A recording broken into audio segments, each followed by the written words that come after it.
Hello, my friends.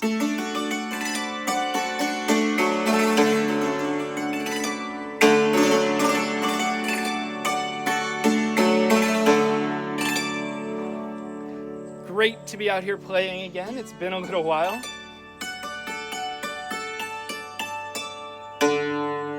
As I've mentioned in other posts, I've had some depressive episodes lately, and that makes it a little harder for me to get all dolled up and performance ready. You may have noticed my last video was in my pajamas. But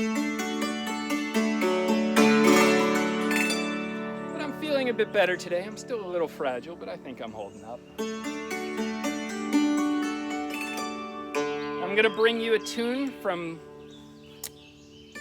the very early 1600s.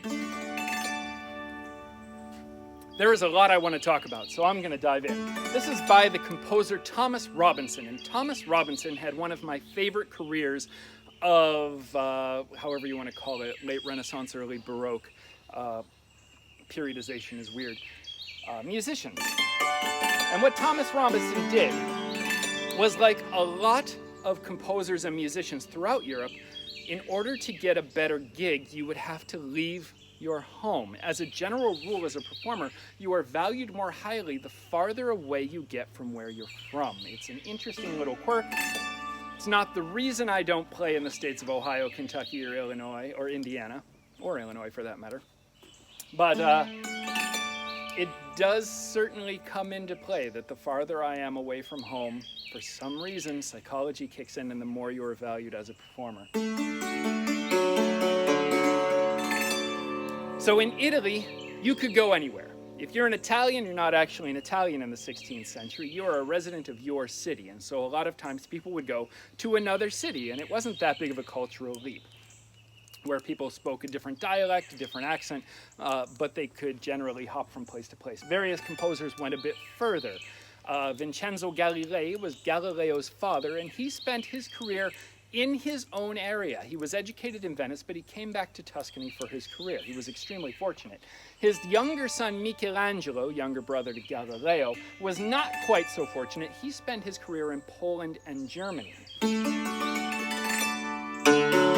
Although he didn't love it there, he did have a really big impact on the local music forms of German music in the early 17th century. However, if you're an Italian, you can get work all over Europe. Italians were really highly regarded, and one of the big sources for work for Italian musicians is in the courts of England, of Henry VIII and Queen Elizabeth. Which means, of course, where did you go if you were English? Well, that's a great question. I'm glad you asked. And the place you went where you were English is you went to Denmark.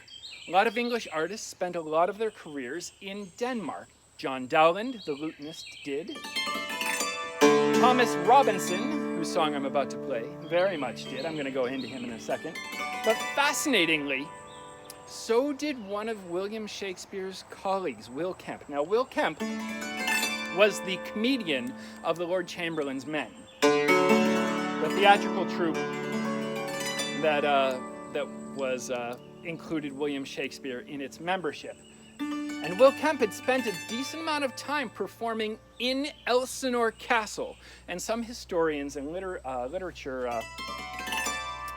scholars believe that that history and that exposure of the artistic community to the Danish court is one reason Shakespeare wrote Hamlet. So back to Thomas Robinson, the composer at hand. Thomas Robinson went to Denmark. As I said, a lot of other composers, musicians, and artists did.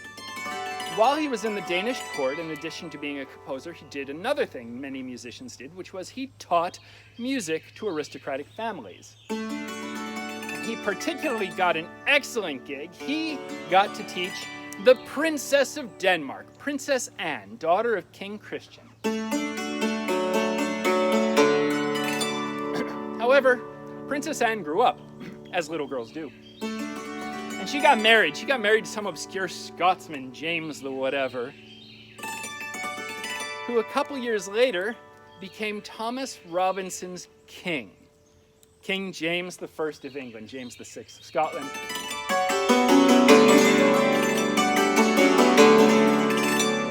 And this is why it's better to be lucky than good. That said, I really enjoy Thomas Robinson's music. I find him whimsical. I find him fun. And this is a tune that was originally written for the cittern, which is basically a Renaissance mandolin. And it is called Mr. North His Nowell. And I don't know who Mr. North is and haven't been able to find anything. I'm not even sure what a Nowell is, although some things I've looked into suggest it may be a Christmas song. But again, as an instrumental, there's not a lot of context. So this is Mr. North His Nowell by Thomas Robinson, written for cittern and published in 1609.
Thank you very much for all your support.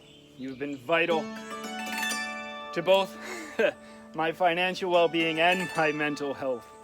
I really appreciate you very much. I hope that life is treating you as well as can be expected, and I look forward to the next time we meet face to face. Have a beautiful day. Enjoy your weekend.